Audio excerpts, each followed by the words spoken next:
नमस्कार, मैं doctor DC Dudi, सहचार्य भूगोल, गवर्नमेंट PG कॉलेज सामरलेख। पूर्व अपन देखा था मानव भूगोल बी पार्ट सेकंड के विद्यार्थियों के लिए है। पेपर सेकंड है, पेपर सेकंड मानव भूगोल का विषय क्षेत्र मानव भूगोल का विषय क्षेत्र के अंदर मानव के भौतिक प्रवेश और मानवीय अनुक्रियाएं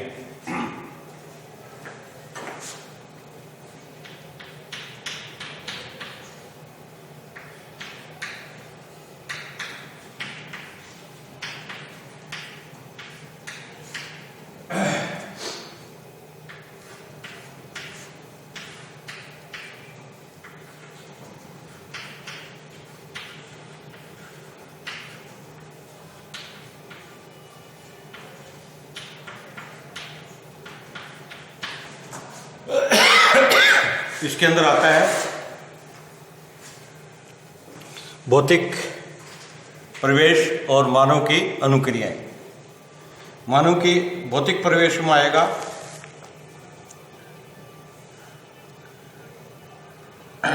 अवस्थिति, जल क्षेत्र, जलवायु, मिट्टियां, खनिज एवं चट्टानें तथा इस भौतिक प्रवेश के दो भाग हैं। पहला तो आर्थिक तत्व है और दूसरा है जैविक तत्व। जैविक तत्व में वनस्पति, पशु जगत, मानव उत्पादक के रूप, ये नहीं कि एक मानव का नहीं, मानव एक उत्पादक के रूप में। मानव एक समूह है, वो क्या उत्पादक करता है, किन क्षेत्र का, किन किन प्रकृति के किन किन क्षेत्रों का दोहन करता है, किस प्रकार से वो अपनी क्रियाएं करता है पृथ्वी की सतह पर, तथा अपनी जीविका को सर्जित करने के लिए मानव कितना क्रियाशील रहता है, इस संबंध में उसका एक परिवेश क्षेत्र आता है। मानवीय अनुक्रिया में आधारभूत आवश्यकताओं में भोजन, वस्त्र, आवास, उपकरण और परिवहन तथा प्रमुख क्रियाकलाप में आखेट, पशुपालन, उत्खनन, कृषि, उद्योग, यातायात और व्यवहार।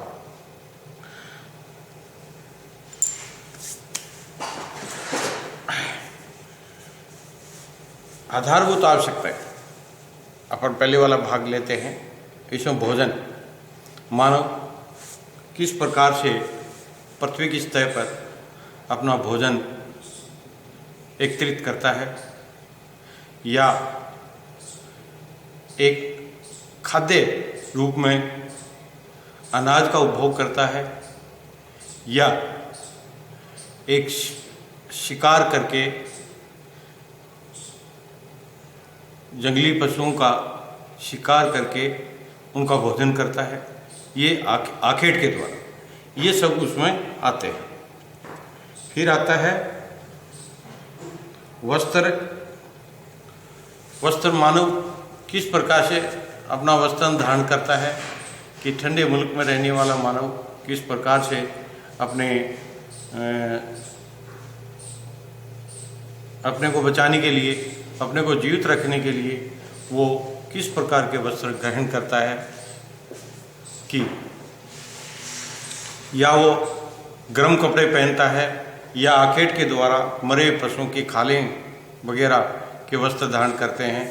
जैसे एस्किमो लोग वगैरह हैं, वो इस प्रकार से मरे हुए पशुओं की या वो उनके द्वारा जो शिकार किए हुए पशुओं की वो जो उनकी खालें हैं वो उनका वस्त्र बनाकर पहनते हैं। फिर आता आवास। मानव किस प्रकार के आवास में रहता है, उसका आधुनिक आवास है या प्राकृतिक आवास है या खुद के द्वारा जैसा जहाँ के क्लाइमेट है उस क्लाइमेट के अनुसार वो अपना आवास बनाता है। फिर आता है उपकरण। मानव अगर शिकार करता है, आखेट करता है, तो उसके पास कौन से उपकरण हैं, आधुनिक उपकरण हैं या प्राचीन उपकरण हैं। फिर आता परिवहन। परिवहन के साधन क्या उपयोग करता है, जैसे पशुओं के द्वारा उनके ऊपर और स्लेज गाड़ी वगैरह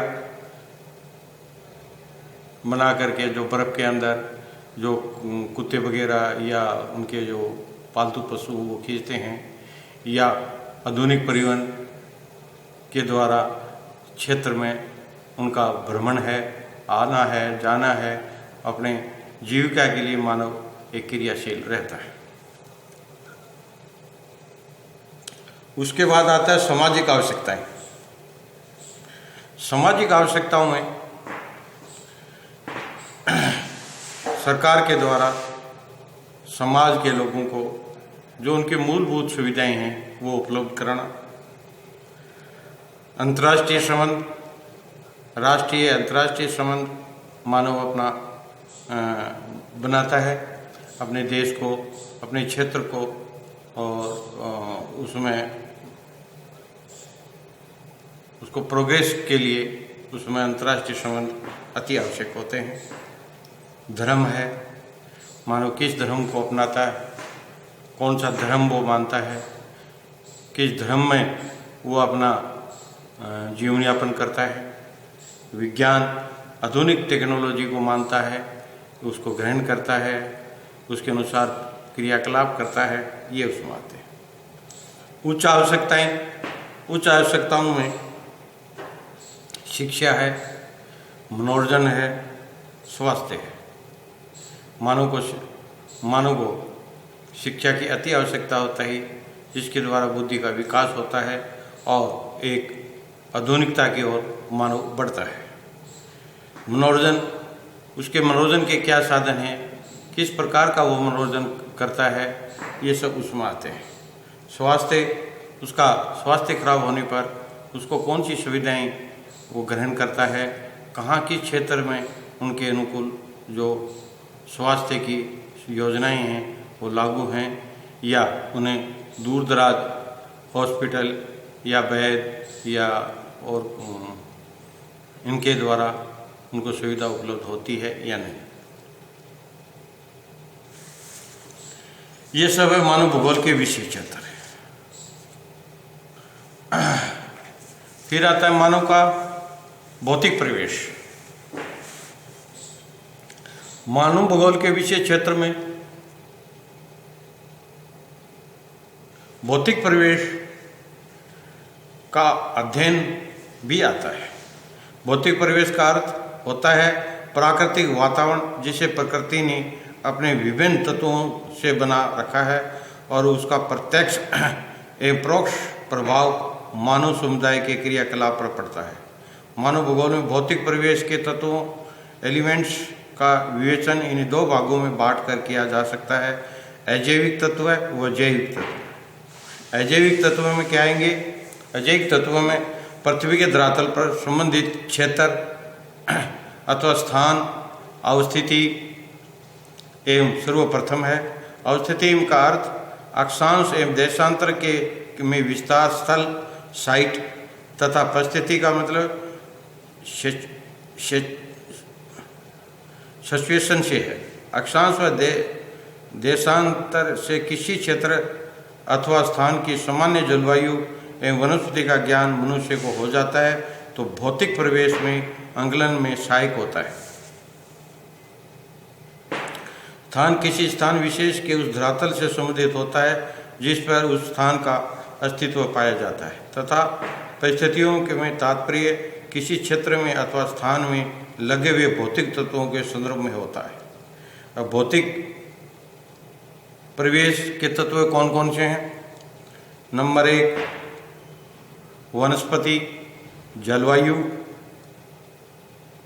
जल स्रोत, मृदा, भूमिगत जल, चट्टानें एवं खनिज, क्षेत्रीय स्वरूप की आकृति, भौगोलिक स्थिति आदि उसके भौतिक परिवेश के में आते हैं।